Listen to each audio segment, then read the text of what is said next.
sosialisasi kepada seluruh anggota biar dia tahu itu sudah ada perpol baru. Tekankan bahwa setelah saya sosialisasi ini segera berlaku, kamu masih main-main dengan norma yang ada, kita akan tidak tegas.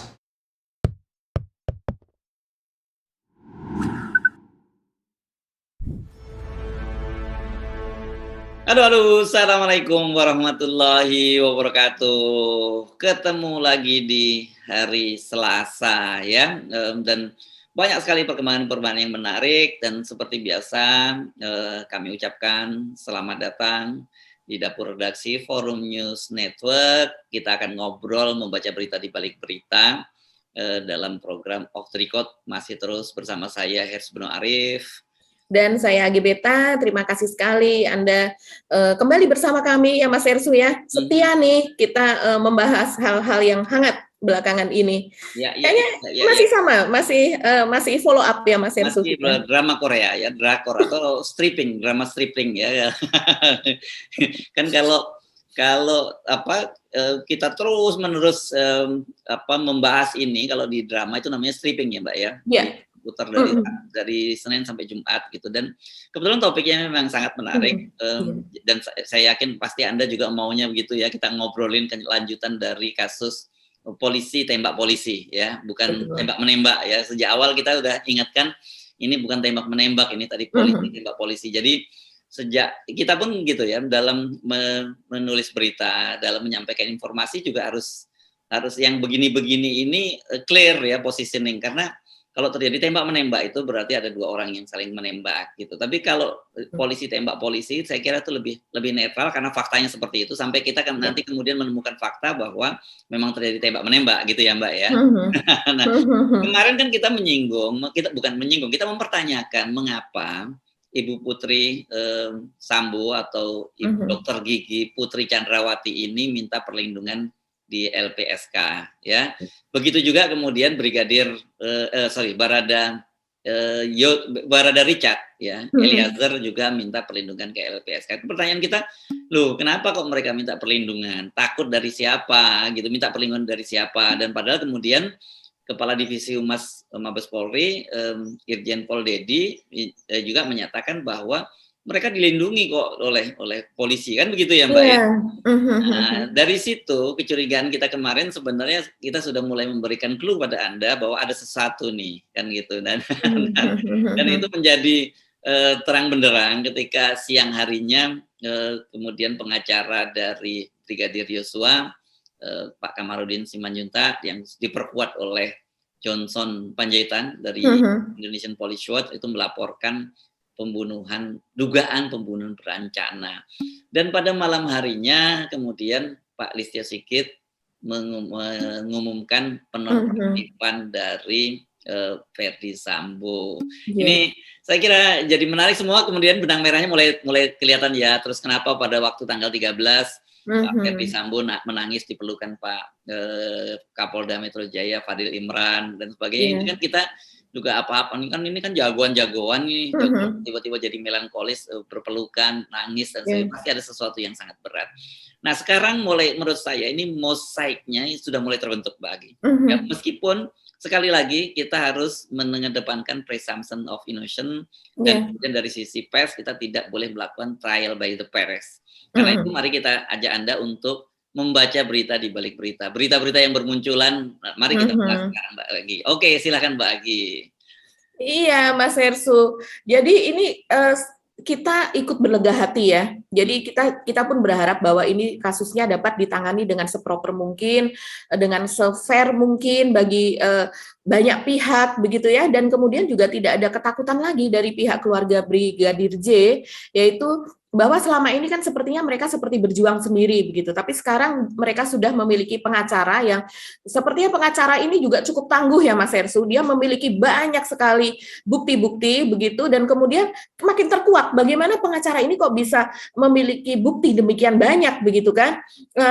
Dan ternyata, dan saya tadinya juga heran Mas Hersu, kok dari pihak keluarga katanya kan dari utusan dari Jakarta tidak membolehkan membuka dari peti tersebut gitu. Tapi kok bajunya bisa dibuka begitu. Baju yang bisa dibuka, mereka bisa memiliki banyak foto begitu ya, walaupun kemarin-kemarin fotonya masih tidak selengkap yang dimiliki oleh Pak Kamarudin Simanjuntak sebagai pengacara.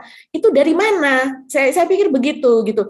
Apakah setelah mereka polisi mengantar kemudian ditinggalkan lokasi rumah dari orang tua Brigadir J tersebut? Ternyata tidak, Mas Hersu, karena sesudah pemakaman pun katanya juga tetap dijaga begitu ya.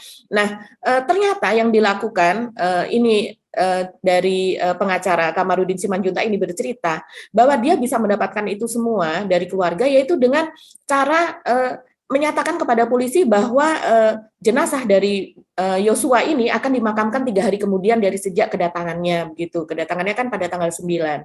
Jadi karena membutuhkan waktu 3 hari supaya tidak membusuk, maka perlu diformalin begitu. Sehingga secara mandiri keluarga ini menginginkan agar disuntik formalin.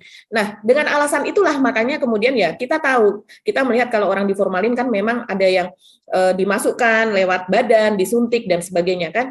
Nah, itulah kesempatan untuk membuka baju begitu. Dan ketika petugas formalin sedang memformalin, dibuka baju dan kemudian polisi yang menjaga itu lengah, kesempatan mereka cepat-cepat mengambil foto-foto itu dengan demikian detail begitu.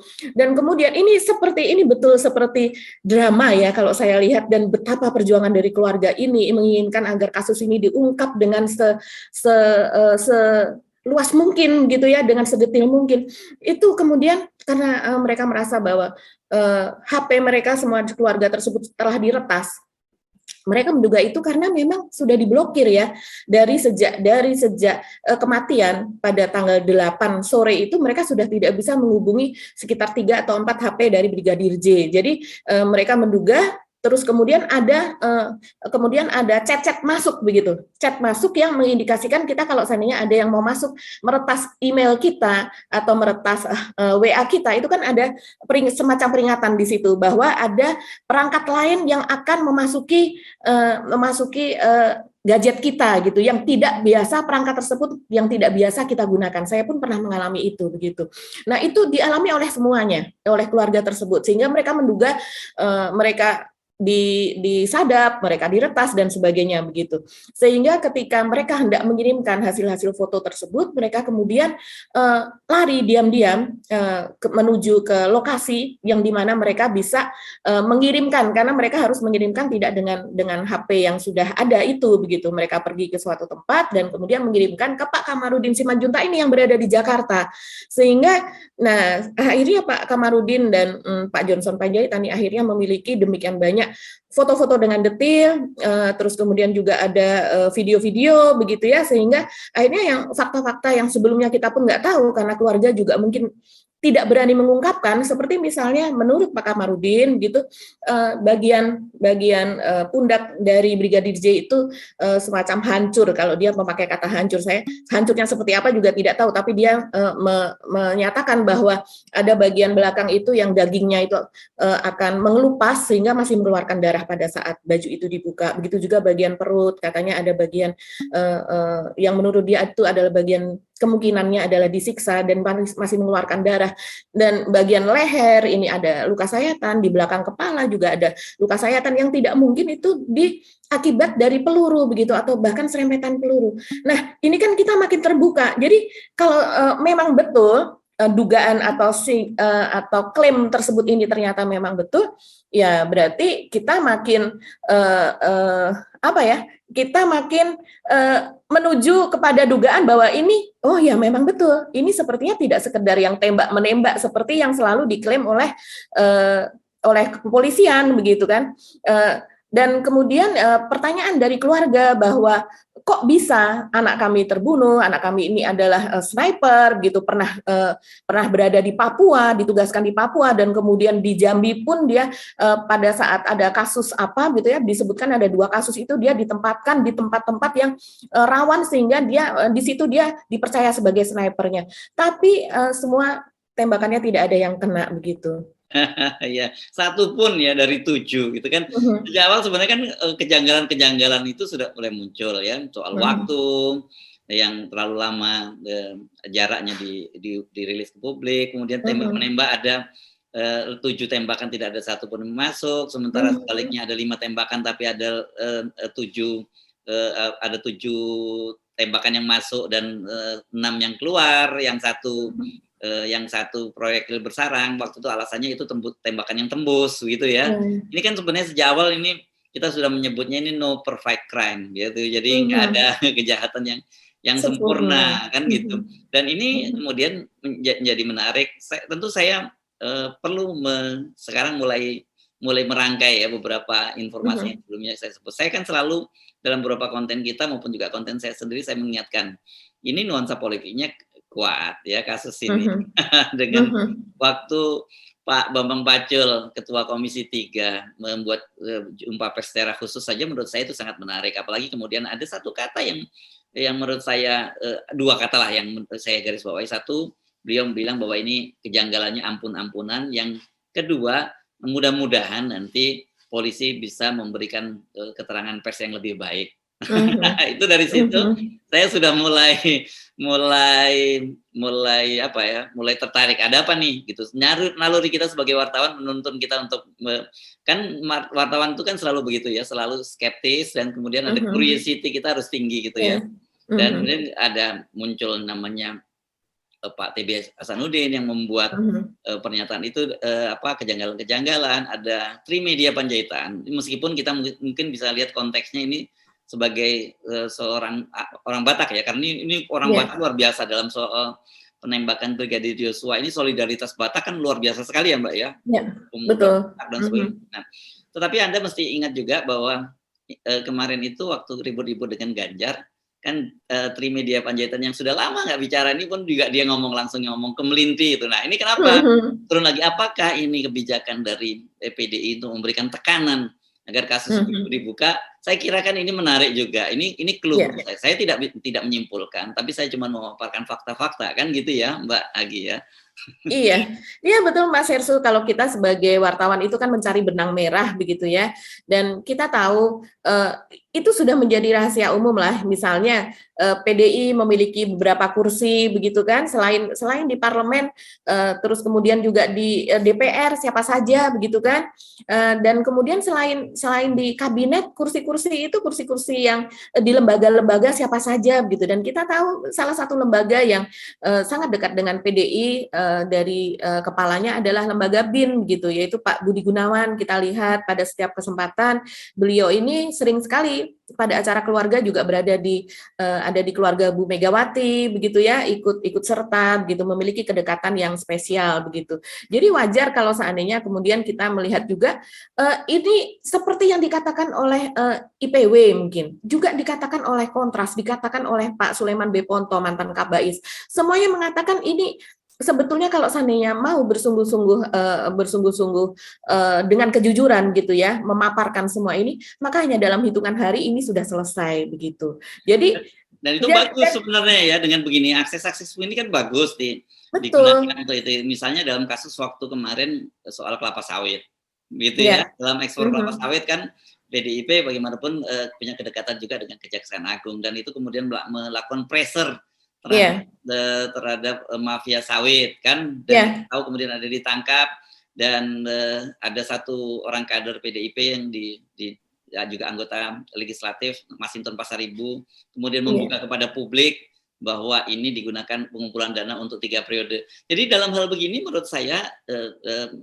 pada titik-titik tertentu akses partai politik ini bisa dimanfaatkan untuk kepada info intelijen ya, dan untuk kebaikan masyarakat bisa digunakan. Karena sekarang ini kan menjadi, kita tadinya banyak yang pesimis, orang menduga-duga sebenarnya ini kasus mudah kok, karena lokus delictinya itu atau TKP-nya sebenarnya cukup jelas gitu.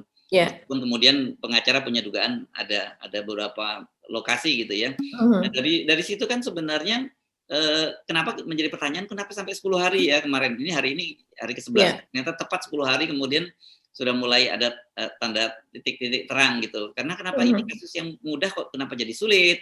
Kan jadi pertanyaan, ada apa? Ini pasti kita sebutnya selalu namanya office politicking, ya kan gitu. Ya kan ini kita tahu bahwa siapa menjadi apa itu kan pasti siapa dekat dengan siapa cantolannya siapa, itu saya kira itu hal yang sudah menjadi pemahaman banyak orang, itu ada patronase dalam politik kita gitu. kalau si ini menjabat ini, itu berarti dia punya kedekatan dengan ini. Si ini mempunyai posisi ini, dia dekat dengan ini, berarti dia harus mengamankan kepentingan ini. Ini kan sebenarnya itu hal yang sangat mudah dipahami oleh publik gitu. Nah, ini dalam sekarang ini saya kira sejak awal saya sendiri juga begitu melihat tanda-tanda itu, saya optimis bahwa kasus ini akan terbongkar gitu. Ya, karena kalau toh coba ditutup-tutupi, katakanlah gitu, nanti yang terjadi malah lebih buruk. Ingat Pak Mahfud MD kan sudah mengingatkan juga bahwa jangan sampai karena tikus ini kemudian karena mengejar tikus ini kemudian lumbungnya terbakar. Maksudnya lumbungnya lembaga Polri, dan kemudian di situ disebutkan juga Pak Mahfud bahwa kan Kapolri sudah tahu bagaimana prosedurnya mengejar tikus. Ini merupakan pertaruhan kredibilitas dari Polri dan juga pemerintah. Jadi sebenarnya dari awal clue-clue itu sangat jelas, dan Pak Mahfud MD termasuk orang yang menyatakan meskipun dengan bahasa yang halus, dia menyatakan bahwa dia mendapat banyak desakan agar Pak Ferdi Sambo itu dinonaktifkan. Begitu kan kemarin. Betul. Ya. Betul Mas Hersu. Karena memang ini kita tidak bisa, ya saya rasa polisi pasti tahu lah bahwa kemungkinan untuk bocor itu besar sekali begitu ya. Karena yang namanya intelijen itu apalagi dari BIN gitu, dari Pak Budi Gunawan begitu, pasti punya orang juga di kepolisian begitu kan, dan kemudian juga itu tidak hanya itu, partai politik saja punya intelijen sendiri, yang namanya misalnya taruhlah Pak Prabowo di Kemenhan begitu kan, dia pasti punya intelijen sendiri juga gitu, dan dia pernah mengatakan saya juga punya mata begitu di mana-mana, punya intel sendiri begitu kan. Jadi memang ini rawan untuk diketahui umum dan kemudian untuk diketahui lebih dulu oleh masyarakat sebelum Polri melakukan pengungkapan gitu atau melakukan press release atau gelar perkara. Nah, sebenarnya ini yang seharusnya sudah dipikirkan dari awal, bagaimana supaya ini dilakukan secepat mungkin sehingga sebelum isunya berkembang menjadi lebih liar begitu, itu Polri lah yang akan take lead gitu ya, menjadi inilah yang terjadi sesungguhnya begitu. Tapi kan ini memang kemudian orang gemes ya Mas Ersu, karena ini kan menimpa salah satunya adalah tokohnya di sini adalah Pak Kadif Propam, yaitu Pak Ferdi Sambo, sebagai orang yang pemegang etika tertinggi di kepolisian begitu. Jadi kita bisa katakan Pak Ferdi Sambo ini adalah dewanya etika kan seharusnya. Jadi istilahnya dia adalah contoh dari semua polisi, dan sebagai contoh makanya dia juga diberi wewenang untuk menindak polisi-polisi yang tidak beretika begitu. Lakukan sosialisasi kepada seluruh anggota biar dia tahu itu sudah ada perform baru. Tekankan bahwa setelah saya sosialisasi ini segera berlaku, kamu masih main-main dengan norma yang ada, kita akan tidak tegas. Pastikan seluruh anggota Polri masing-masing satker memahami peraturan yang ada, terutama perilaku yang dapat menurunkan marwah dan wibawa institusi. Lakukan tindakan tegas dan keras bagi anggota yang melanggar setelah disosialisasikannya Perpol 7 2022 ini. Yang tidak suka itu orang-orang yang mau melanggar. Kalau orang yang mau baik institusi ini pasti tidak mau melanggar. Itu aja kuncinya. Mulai semuanya dari kebenaran material, fakta dan data yang ada, kedepankan objektivitas, maka rekan-rekan semua akan menciptakan keadilan di mata hukum. Nah, tapi dalam ini justru dia melanggar etika tersebut, begitu. Nah, pelanggaran inilah yang kemudian membuat orang mendesak supaya dia segera dinonaktifkan. Bukan salah satu, banyak ya pelanggarannya, misalnya adalah membiarkan mayat dibawa diam-diam dari lokasi di kediaman Pak Ferdi Sambo, begitu kan. Terus kemudian ketika satpam bertanya, ada yang bertanya kemudian, oh tidak ada apa-apa begitu, itu kan tidak lazim. Kemudian juga tidak dipasang garis polisi. Nah ini kan semacam privilege gitu. Ketika ini menimpa masyarakat luas, itu pasti SOP seperti itu dilakukan. Tapi ketika ini menimpa dari petinggi Polri, hal-hal semacam ini tidak dilakukan begitu. Nah terus kemudian juga menyembunyikan kejadian penembakan ini selama 3 hari dan kemudian baru diungkapkan kepada publik seperti itu. Dan kemudian secara etika ini memang tidak semuanya tertulis ya, tapi kita berharap agar orang itu memiliki integritas begitu. Nah, Jadi di sini saya rasa Pak Ferdi Sambo ini agak-agak kehilangan poin di mata masyarakat karena dia tidak menonaktifkan dirinya sendiri, dia tidak mundur sendiri, tapi dipaksa untuk mundur begitu kan. Padahal seharusnya kalau dia tahu bahwa dia menjadi salah satu tokoh yang akan diperiksa di situ, dia sudah mundur sendiri begitu. Nah, terus kemudian juga dia bertemu dengan pihak misalnya ya, menurut dari IPW begitu, dia salah satunya misalnya dia bertemu dengan Pak Fadil Imran, yaitu Kapolda Metro Jaya. Sebetulnya ada aturan bahwa itu tidak boleh bertemu dalam keadaan dia masih, perkara ini kan masih diperiksa begitu. Jadi kalau menurut dari IPW, Pak Sugeng Teguh Santoso, dia mengatakan pertemuan Pak Fadil Imran dengan Ferdi Sambo, ini saya kutip saja, selayaknya pertemuan sosok yang menyelidiki kasus ini dengan terduga dalang di balik baku tembak. Itu persisnya dikatakan IPW. Jadi makanya kenapa IPW dari sejak awal itu menginginkan supaya Pak Ferdi Sambo ini segera dinonjokkan, dinonaktifkan, dan juga kemungkinan besar harus dilakukan otopsi ulang dalam hal ini. Dan rupanya otopsi ulang ini juga sudah didesak ya oleh pihak dari Pak Kamarudin Simanjuntak dari pengacara. Mereka menginginkan karena mereka menginginkan otopsi yang independen gitu. Dia khawatir bahwa otopsi yang kemarin itu menjadi otopsi yang tidak fair gitu bagi keluarga Brigadir J.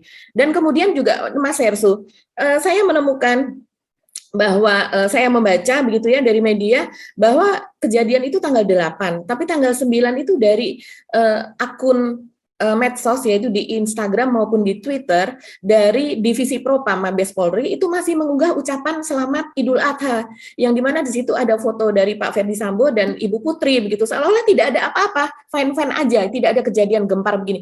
Karena memang pada saat itu juga memang masyarakat belum tahu bahwa ada pembunuhan di rumah Pak Ferdi Sambo begitu.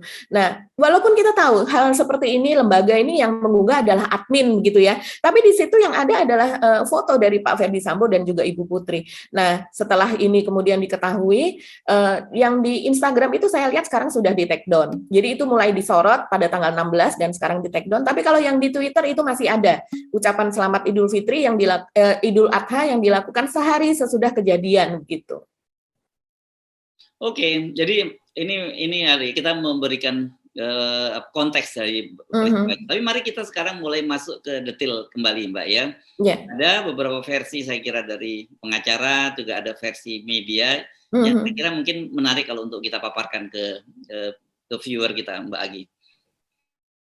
Iya. Kalau dari versi pengacara ini kan terakhir itu Pak Kamarudin Simanjuntak, dia menginginkan, karena sampai sekarang kan belum pasti diketahui soal locus delicti-nya atau tempat kejadian perkara atau TKP tersebut. Jadi dia meminta agar mobil yang digunakan perjalanan dari Magelang ke Jakarta, yang mobil yang ditumpangi oleh Pak Ferdi Sambo beserta Ibu, beserta Brigadir J, dan mungkin ada penumpang lainnya di sana, itu supaya disita begitu. Dugaan dia ada kemungkinan bahwa penyiksaan itu terjadi di mobil tersebut mulai dari jam 10 sampai jam 5 sore begitu.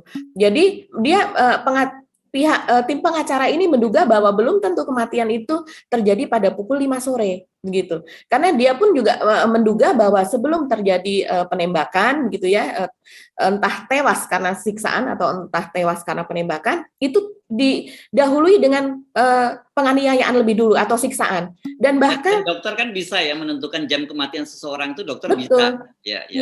Iya, betul sekali. Ini kalau pengacara saya rasa dia melihat dari timeline ya Mas Hersu, dia melihat dari timeline HP begitu. Jadi rupanya Brigadir Yosua ini adalah orang yang sangat dekat dengan keluarga. Dia dalam sehari itu bisa berkomunikasi beberapa kali dengan ibunya, dengan adiknya begitu, dengan keluarganya, dengan kakaknya dan sebagainya. Dan kemudian pada hari tersebut komunikasi terakhir itu terjadi pada pukul 10 pagi pada hari Jumat itu. Dan kemudian bahkan ibunya juga menelpon pada pagi hari tersebut. Dan kemudian Yosua ini meminta kepada keluarganya agar tidak dihubungi selama 7 jam. Karena dia memperkirakan kami akan segera berangkat dari Magelang menuju ke Jakarta, diperkirakan mau pakai mobil itu sekitar 7 jam. Jadi dia merasa tidak enak kalau selama 7 jam itu bersama atasannya atau bosnya itu kemudian ada telepon atau harus menjawab WA dan sebagainya. Tapi dia rupanya tetap setiap kali adiknya ini mengunggah foto-foto ketika mereka berada di Bali G, orang tuanya ini dalam rangka ziarah, jadi orang tua pergi ke Bali G, ke Sumatera Utara dalam rangka ziarah dan tidak sedang berada di Jambi itu Yosua ini melihat gitu kan, kita kalau di fitur WA kita bisa melihat ketika kita memposting chat gitu ya, mengupload chat, kemudian siapa saja dari grup ini yang sudah membaca chat saya dan membacanya jam berapa, itu kan bisa kita lakukan gitu. Saya nggak paham itu ternyata. Oke, memang bisa itu ya dilihat ya. Iya, itu bisa Ngintip aja itu ketahuan gitu ya. Iya, mengintip kapan dia terakhir kali beraktivitas menggunakan WA tersebut, terus kapan dia membaca chat kita itu akan ketahuan. Nah, jadi pihak keluarga ini tahu kapan terakhir dia aktif gitu. Aktif dalam hal belum tentu dia mengetik pesan, tapi dia melihat WA keluarga tersebut begitu ya. Nah, terus kemudian sesudah 7 jam rupanya ibu ini, Ibu Simanjuntak ini menghubungi putranya dan kemudian menelpon dan ternyata sudah tidak bisa. Dan sesudah itu WA seluruh keluarga ini diblok begitu, diblokir begitu. Ya.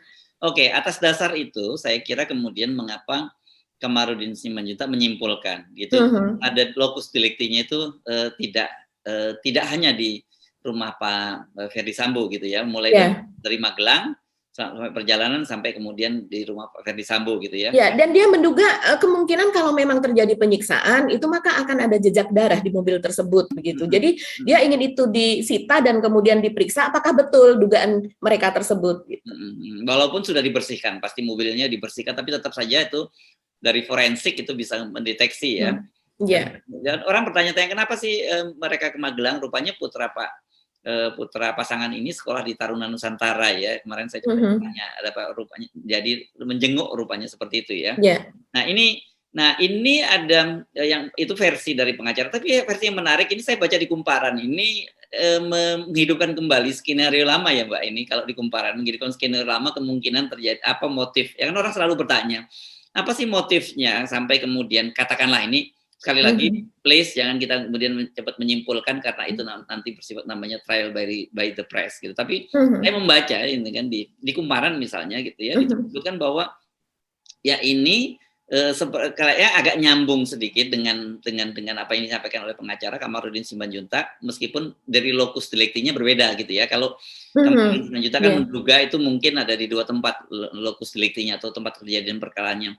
Tapi kalau kita baca di versi Kumparan itu terjadi memang di rumahnya Pak Ferdi Sambo di kawasan Duren 3. Dan di situ rupanya ini menghidupkan skenario adanya hubungan asmara gitu antara Yosua dengan Ibu Ferdi Sambo gitu ya, kalau ini yang kita baca ya Mbak ya. Dan detail itu Anda bisa nanti kalau detailnya Anda bisa baca sendiri Kumparan, tapi itu menurut saya juga menarik teka-teki itu karena ada juga media yang menyebutkan bahwa ada yang mengaku mewawancarai sopir dari ambulans gitu yang memang mengevakuasi jenazah dari situ dan jenazahnya masih berdarah dan sebagainya. Jadi saya kira kalau yang dari versi 2 media ini Kumparan dan satunya apa ya IDN Times itu ya menyebutkan ini lokus deliktinya itu kemungkinan besar di Duren 3 itu gitu.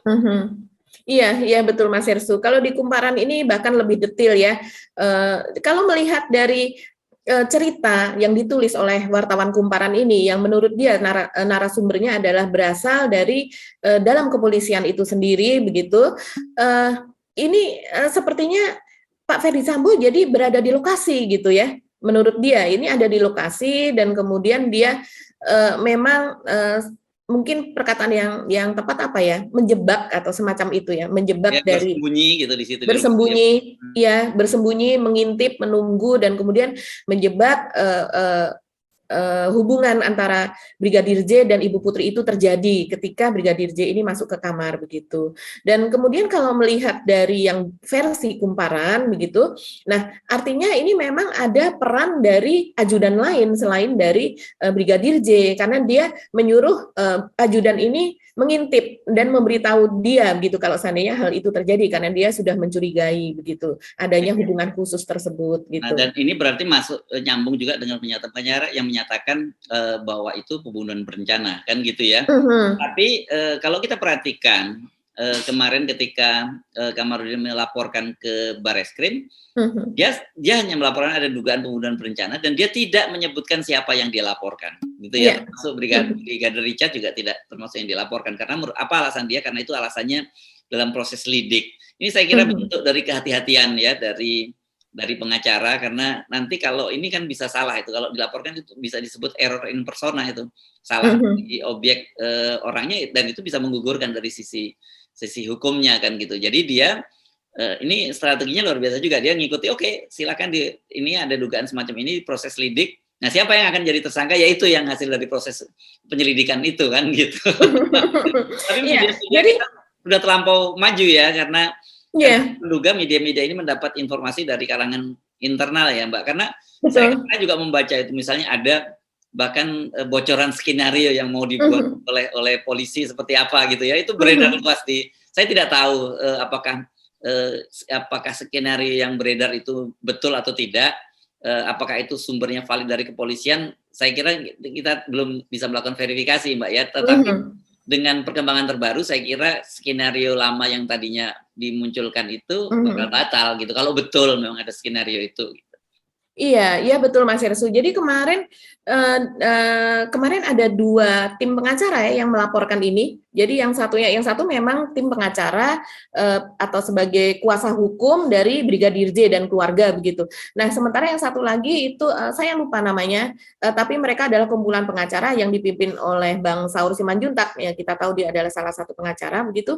Dan kemudian dia melaporkan Baradae begitu dan juga Verdi Sambo, dan kemudian ya banyak alasan itu tadi karena kemungkinan menutupi kejadian, terus kemudian tidak terbuka, terus kemudian siapa sih Baradae ini, tolong diungkap perannya seperti apa, karena sampai sekarang ini kasus ini kan tidak ada tersangkanya begitu.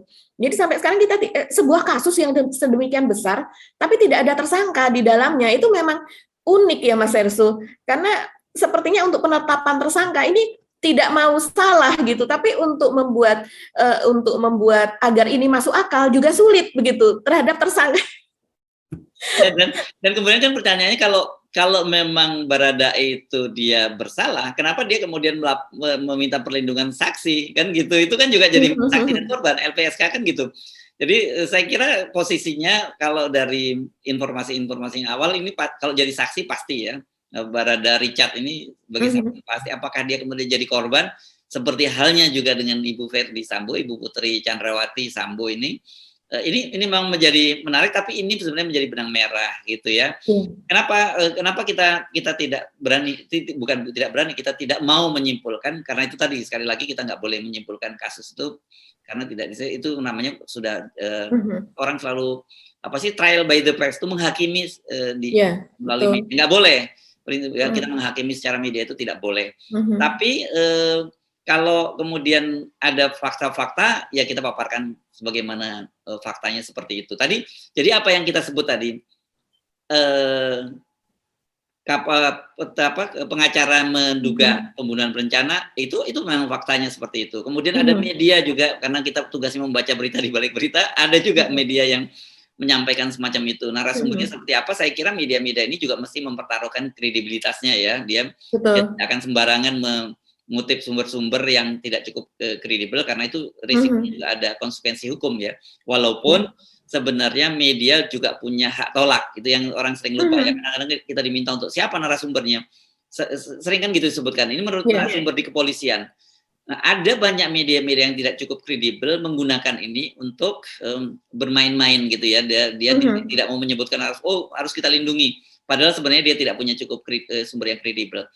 Banyak juga media-media yang kredibel yang dengan kepentingan tadi keselamatan dari para narasumbernya, dia memang tidak mau menyebutkan narasumbernya, dan ketika nanti misalnya dia diminta untuk menyebutkan, dia punya hak tolak gitu, dan nanti pengadilan sebenarnya bisa memaksa dia untuk membuka siapa narasumbernya gitu. Betul. Kalau tetap menolak bisa dipidana. Ini saya kira penting untuk dipahami oleh publik dalam konstruksi kasus ini.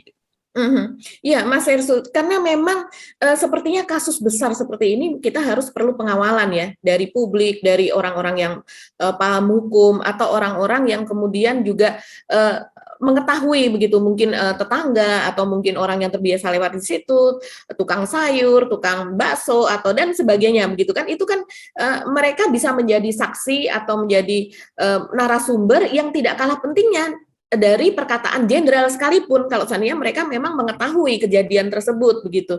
Nah, desakan-desakan ini memang sangat penting karena seperti misalnya soal HP yang awalnya dikatakan hilang ketika ditanyakan oleh pihak keluarga, di mana HP anak kami, dikatakan tidak ditemukan, hilang, tapi setelah kemudian ini ada pengacara yang kemudian mendesak, di manakah HP ini begitu. Karena sebetulnya walaupun HP itu hilang dengan forensik dan kemudian dengan jejak digital, dengan teknologi tersendiri, itu tetap bisa diketahui kapan HP itu berada begitu kan. Seperti halnya kasus pembunuhan KM50 itu di sana HP dari Laskar FPI tersebut itu kapan sesudah kejadian pada malam itu HP ini pergi kemana saja, berhenti selama sekian lama, kemudian dibawa kemana lagi, berhenti sekian lama, lokasi-lokasi belanja, tempat lokasi mungkin kemungkinan yang membawa HP itu belanja cemilan atau mengisi bensin dan sebagainya, itu semuanya kelihatan gitu. Jadi bisa ditelusuri. Nah, setelah kemudian ada pengacara ini, baru pihak kepolisian mengatakan bahwa sebetulnya HP tersebut sudah di tangan penyidik dan akan dilihat isinya sebagai bahan penyidikan begitu. Nah, ini kan memang soal baju juga begitu ya, bahwa ini, dan kemudian soal CCTV terutama. Kalau tadinya kan CCTV mati, ya udah that's it gitu. Memang udah mati selesai. Tapi kemudian ketika Pak RT kemudian bersuara itu diganti, ada kesaksian Pak Satpam itu diganti sesudahnya, ada keluhan, kemudian Pak RT juga geram dan marah dan sebagainya, baru kemudian ya mengakui bahwa itu kami yang mengganti. Seperti itu Mas Hersu. Jadi ini kan memang artinya ada sesuatu yang memang dengan desakan dulu baru kemudian bisa terungkap begitu. Di mana posisi dari bukti-bukti ini, kan barang bukti yang sangat penting dalam hal ini. Ya, saya kira ini momen yang bagus buat kepolisian ya untuk mulai lebih transparan dalam hal ini ya. Kenapa? Karena saya sepakat memang harusnya yang diutamakan itu adalah institusinya gitu. Karena bagaimanapun juga para pejabat ini bisa berganti-ganti, bisa pensiun, bisa dipecat, bisa meninggal dunia dan sebagainya, dan pejabatnya berganti. Nah, ketika institusinya itu menjadi lembaga yang terjaga, lembaga yang terpercaya, saya kira nantinya one day itu orang akan masuk profesi polisi itu adalah profesi yang terhormat, profesi yang menjadi kebanggaan gitu. Jangan sekarang ini, mohon maaf, jujur saja saya mesti mengatakan banyak sinisme orang terhadap lembaga, terhadap personil kepolisian, padahal yang dalam sebuah negara itu kan diperlukan, sangat penting kehadiran seorang polisi itu kan. Kita tidak bisa membayangkan hidup ini hidup dalam sebuah negara, bahkan hidup dalam sebuah komunitas tanpa polisi kan gitu ya. Jadi pertanyaan kemudian polisi seperti apa? Nah ini kan kalau kemudian dia keadilan untuk anggotanya sendiri itu dia tidak bisa tegakkan kan. Dalam hal ini kan Barada Yosua ini kan ini adalah bagian dari kepolisian. Mereka anggotanya sendiri saja tidak bisa mendapatkan keadilan, apalagi orang kebanyakan seperti kita kan gitu yang muncul persepsi. Ya, ini ya. Soal equality before the law ya Mas Hersu, itu yang selalu dikatakan oleh penegak-penegak hukum ini, dan kemudian khususnya di kepolisian ini adalah soal presisi kan begitu, yang sekarang menjadi tagline-nya mereka, dan ini betul-betul ditagih kepada pihak kepolisian karena misalnya soal PCR saja, soal PCR sampai sekarang kita tidak tahu kan ini memang terjadi PCR atau tidak, kemudian lokasinya itu ada di mana, begitu. Mungkin memang ada alasan bahwa ini sedang dalam penyelidikan, begitu ya. Tapi masyarakat kan berhak tahu begitu bahwa ini karena sampai sekarang Ibu Putri seperti apa berkembang apa narasi bahwa Ibu Putri juga mengalami memar-memar dan sebagainya. Kalau seandainya betul itu dilakukan oleh siapa kan karena sosoknya ini memang betul tidak muncul gitu. Nah, soal PCR ini Mas Hersu, ketika ini terjadi kita bandingkan misalnya kasus PCR ini orang lalu mengingat-ingat kepada kasus Habib Rizik begitu. Ketika Habib Rizik tidak mau mengungkapkan saja hasil PCR-nya itu apakah dia positif atau negatif, dia kemudian sudah bisa dicokok gitu dan dia kemudian dihukum selama 4 tahun. Nah, sementara ini orang yang tidak terungkap bahwa PCR-nya di mana, jangankan untuk menanyakan positif atau negatif, lokasi PCR-nya saja juga tidak diungkapkan dan ternyata fine-fine aja, bebas saja. Begitu juga dengan yang Baradae. Baradae ini kalau memang betul dia melakukan pembelaan dengan dia menembak dan kemudian korbannya, lawannya itu sampai tewas begitu. Kita ingat lagi Mas Hersu, kasus yang ada di Lombok ketika seseorang itu dibegal oleh 4 atau lebih orang gitu ya, dan kemudian dia melawan dan ada 2 yang mati. Ini orang ini dijadikan tersangka begitu, dan kemudian baru bebas setelah ada desakan dari masyarakat begitu. Dan juga begitu juga yang di Bekasi nih, yang di Jembatan Sumarekon yang ada anak muda hendak dibegal, kebetulan dia memang ahli bela diri, kemudian yang pembegalnya itu mati begitu. Kan dia sempat menjadi tersangka itu.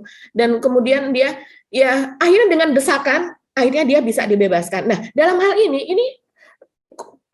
kondisinya tidak jauh berbeda dengan Baradae. Tapi Baradae diperlakukan secara istimewa. Nah, ini soal-soal ini yang masih menjadi PR sepertinya ya bagi kepolisian agar memperlakukan orang dalam atau keluarga mereka sendiri, karena keluarga kepolisian ini tidak hanya keluarga mereka sendiri, tapi milik kita gitu. Keluarga kita, banyak keluarga kita yang juga menjadi anggota polisi gitu. Ya, supaya masyarakat tidak takut begitu berhubungan dengan polisi, tapi merasa nyaman karena yakin bahwa akan diperlakukan secara fair. Oke, Mbak Agi. Jadi kalau sampai hari ini apa yang kita bisa simpulkan dari dari peristiwa-peristiwa yang terjadi sepanjang 10 hari ini? Ya, saat ini saya rasa kepolisian akan makin berhati-hati, Mas Hersu, dalam menyimpulkan atau dalam menjawab pertanyaan dari masyarakat atau dari wartawan. Jangan pelit, catatannya gitu ya, hati-hati tapi jangan pelit, harus lebih tetap dibuka, kan gitu ya. Iya, betul. Dan mereka harus makin bekerja keras, gitu. Kalau sebelumnya memang ada tekanan, karena kan kita melihat juga ya, sebelumnya entahlah, masyarakat juga melihat ini sebenarnya apakah ada dualisme kepemimpinan di polisi? Masa sih Pak Kapolri takut sama bawahan begitu kan? Kenapa takut? Ada apa? Maksudnya mereka hubungannya seperti apa begitu kan? Yang seharusnya yang diselamatkan adalah institusi begitu, bukan orang per orang. Tapi kenapa itu tidak segera dilakukan? Setelah ada desakan seperti kata Mas Hersu tadi dari Pak Mahfud, dari segala penjuru lah baru kemudian ini dilakukan gitu. Tapi walau bagaimanapun kita apresiasi dari Pak Sigit ini dan kita berharap masyarakat sungguh berharap bahwa kalau seandainya pun ternyata seandainya yang bersalah ini adalah pihak dari kepolisian, masyarakat akan maklum kok, tetap mencintai polisi. Ini kan yang mereka khawatirkan, mungkin masyarakat jadi oh polisi aja begitu, enggak. Kalau saya rasa justru akan mengapresiasi karena mereka berani tegas, berani adil kepada anggotanya sendiri. Ya. Dan satu hal yang menarik menurut saya dari kasus ini berlangsung bersifat imparsial ya publiknya.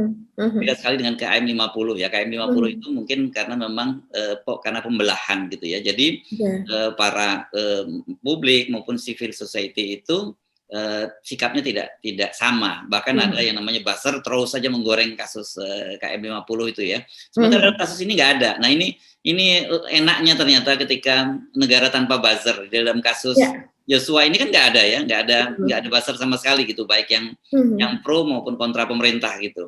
Jadi bisa lebih clear gitu lihat, dan civil society, media juga bergerak dalam satu garis yang sama untuk memberikan pressure kepada kepolisian. Nah, ini justru yang bisa membuka mata kita semua bahwa kalau tidak ada buzzer keadaannya akan nyaman seperti ini. Sesuatu bisa kita bangun bersama-sama, keadilan bisa kita tegakkan, bisa kita mintakan begitu. Nah, keadaan seperti ini itu menyadarkan kita bahwa ternyata buzzer itu hanya membela satu pihak gitu. dia adalah orang dari sekelompok gitu, dari sekelompok orang yang membiayai mereka, yang kemudian menyuruh mereka. Jadi mereka tidak bergerak berdasarkan keadilan, mereka tidak bergerak berdasarkan kemanusiaan gitu, tapi bergerak berdasarkan duit yang mereka terima. Jadi ini seharusnya menyadarkan betapa dari misalnya pihak oposisi pun saya tidak melihat sejauh ini yang kemudian mengolok-olok begitu ya, walaupun misalnya misalnya dari Pak Kamarudin itu kita bisa lihat jejaknya, misalnya dia adalah pendukung dari pemerintah Pak Jokowi misalnya dan sebagainya, terus kemudian dari pihak oposisi mengolok-olok Pak Kamarudin, alah ini kan pendukung Pak Jokowi, masalah mereka ini adalah dalam ya katakanlah cebong atau dan sebagainya. Itu tidak ada, Mas Hersu. Jadi dan semuanya malah mendukung, dari semua lapisan pihak mendukung. Kalau dalam masalah kemanusiaan ini imparsialitas harus kita tegakkan. Kita harus bedakan, nggak ada itu urusannya agama, kemudian politik, suku, agama, ras, enggak. Kebenaran itu tetap saja kebenaran yang harus kita terus junjung tinggi ya. Terima kasih banyak sekali, ternyata pelajaran dari kasus ini yang bisa kita petik. Satu kesimpulan menurut saya, rekomendasi kita bahwa negara tanpa buzzer itu sebenarnya jauh lebih menarik dan keadilan bisa kita tegakkan gitu ya. Kita mesti akhiri nih Mbak Agi, perbincangan ini sudah cukup panjang nih ya. Masih ada yang tercecer catatannya Mbak Agi? Tidak ada untuk sementara ini Mas Hersu. Kita menunggu update selanjutnya ya. Yes, oke. Sekali lagi terima kasih Anda sudah menemani hari-hari kami ngobrol bersama dalam program Utriko. Terima kasih juga atas support Anda semua. Terima kasih atas dukungan Anda. Tentu saja kita terbuka atas saran-saran, kritik, dan sekali lagi karena ini adalah produk dari jurnalistik, jika Anda merasa ada beberapa keberatan dari konten yang kami sampaikan, Anda bisa menyampaikan keberatan kami untuk menyampaikan hak jawab, dan adalah kewajiban kami untuk memberikan proporsi yang lebih seimbang Anda kalau bila Anda merasa dirugikan. Ini kalau mereka yang dirugikan. Sementara bagi mereka yang publik biasa yang merasa ada kesalahan-kesalahan, Anda bisa memberikan masukan yang itu yang juga bisa digunakan, namanya kok tiba-tiba saya mau ngomong jadi lupa, ada hak jawab dan hak koreksi. Nah ya, diatur dalam media itu ada hak jawab dan ada hak koreksi. Kalau hak jawab itu bisa dilakukan oleh mereka yang langsung dirugikan, sementara hak koreksi itu adalah oleh publik, siapapun juga yang melihat ada kesalahan pada data yang disampaikan. Saya Hersu Beno Arif. Dan saya Gibeta, terima kasih atas perhatian Anda. Terus semangat, salam 0%. Wassalamualaikum warahmatullahi wabarakatuh. Waalaikumsalam warahmatullahi wabarakatuh.